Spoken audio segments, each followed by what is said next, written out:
Hello, visual rhetoricians. This is my third video, and I plan to talk about the student showcase for a little bit, just to kind of give you a sense of, the big picture stuff. One, you will notice that the student showcase is on Friday from 10 a.m. to 2 p.m., but we are only going to be presenting our research from noon to 1. So you are welcome to come earlier and see other people's projects and stay later to see other people's projects. So one of the things I'm doing is I'm creating a few Prezis with some possible, and maybe I'll do a PowerPoint as well, and maybe even a movie, but to try and show you some different ways that you might be visually representing your project, and to kind of give you a sense of, ways to go.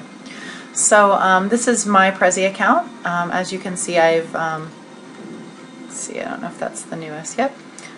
This is what I've started with, so I'll show you kind of how I've got it going on. Oh, I want it to be full screen. Let's go back. What I did is I started with one of the templates that was in the Prezi software, and as you can see, I'm still kind of messing with things like, okay, that's nice. You can see I've got like circles in some weird places. I haven't really placed things where I want them, but I've put a few things in. I've made a title, Discovering Iconography Along the Journey of Life. I'll probably change it. I have kind of an end credits, thank you for exploring. I've stuck with the exploration theme. And I'll show you kind of what I've come up with so far. I haven't set any timing yet, but I started with like kind of the theory, and I used a quote from Machen, kind of the big picture of what visual rhetoric is. I then moved to one about kind of iconography specifically, because I'm going to focus on iconography and kind of some quotes. And I buried them in the sails of the boat. I'm starting with a piece of example, or an example that I'm using, called, which is the Hobo's Code. It was, which I guess now that I'm going through it, I can see it's not as helpful the direction I did it. This is something I found at the Museum of Natural, or what I found it at the Museum of Industry of History. And actually, as I'm going through this, there it is. I didn't put it in the path yet, but it was at the Seattle Museum of History and Industry. Okay.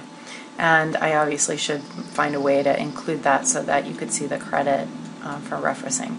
So these were the Hobo's Code icons that were used by hobos around the Depression era in the early 20th century, and people used these codes to help other hobos navigate to find work and to find meals and find places that were safe and to find services. As I'm talking to you about this, I already realized some changes I should make to my presentation as it sits. So I put a bunch of images in. Let's see, now I've got to go through it again. I could use some self-timing over here on the right, but I haven't really done that yet. So this was like one of the first images, and as you can see, I made the image big, and then I'm going to zoom in to say what it means. So this one was danger. And one of the things I write is a small analysis maybe in the side that's buried in. Maybe it's not clear how this symbol suggests danger. It doesn't reflect modern day associations with other danger signs. I don't know if this is the best way to organize it, because I haven't really let people know that I'm looking first at certain images that might be around certain types of things around danger. Like this particular one is about a dangerous neighborhood, although I didn't put it in yet. This one is about, I'll show you. So here's the picture, and then this one means there's a bad-tempered man there, so I guess that's also about danger, right? And so one of the things I put is this image reflects associations people have with moods based on eyes, like a circle and a square suggests someone who's not balanced. So maybe a better way to do this would have been to start with this one, because this one shows kind of an image that reflects associations that we make with symbols, like they look like what we think they mean. And then I could do one around danger, the danger one, where it's not really clear what the association is, but it continues to kind of, it became an icon that was recognizable by hobos, right?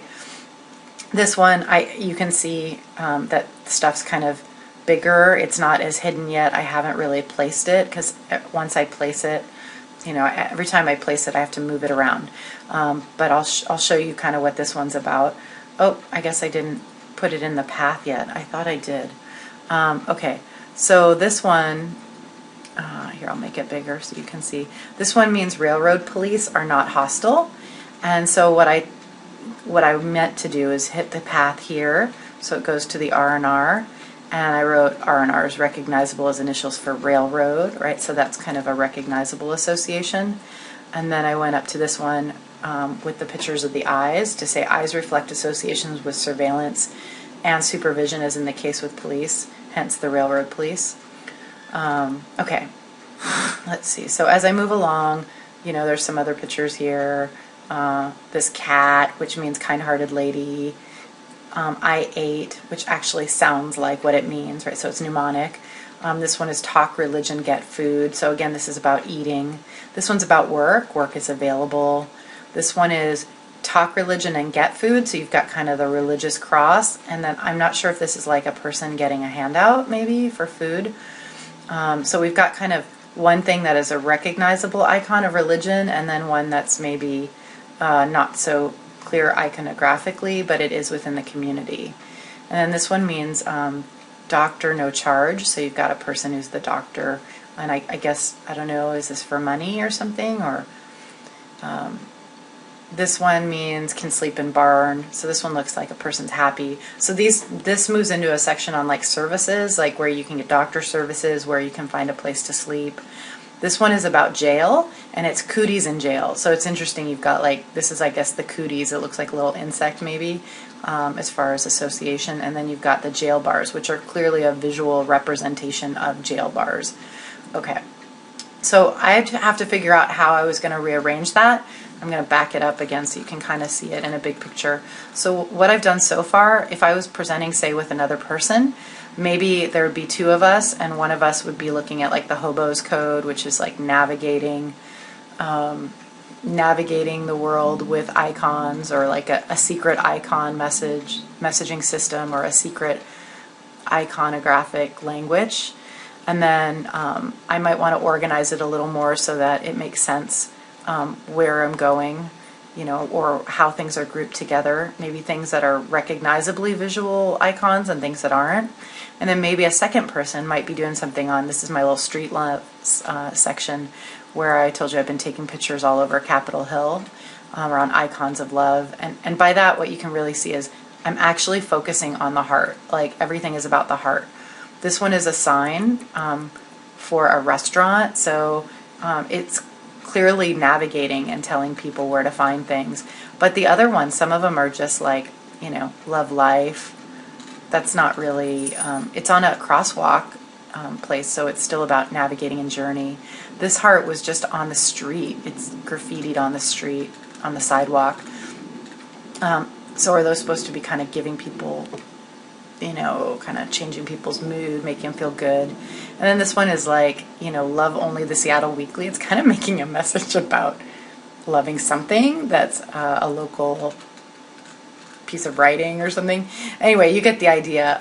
My last image I have right now is just a heart that was carved in the tree in the park.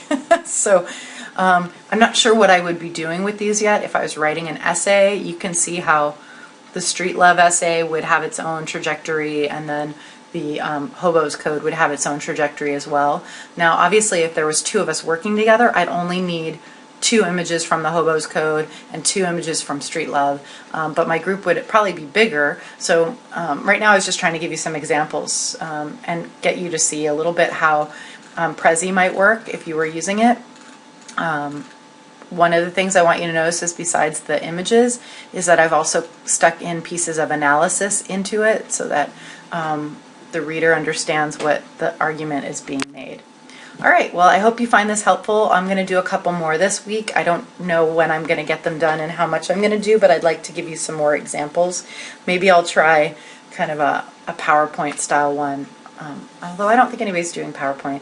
I'll look at what you guys are doing as groups and try to replicate a few just to give some good examples. All right, well, I hope you found this helpful. All right, it told me a million times, escape, right? Okay. And let me turn off the video. We're just at 10 minutes almost.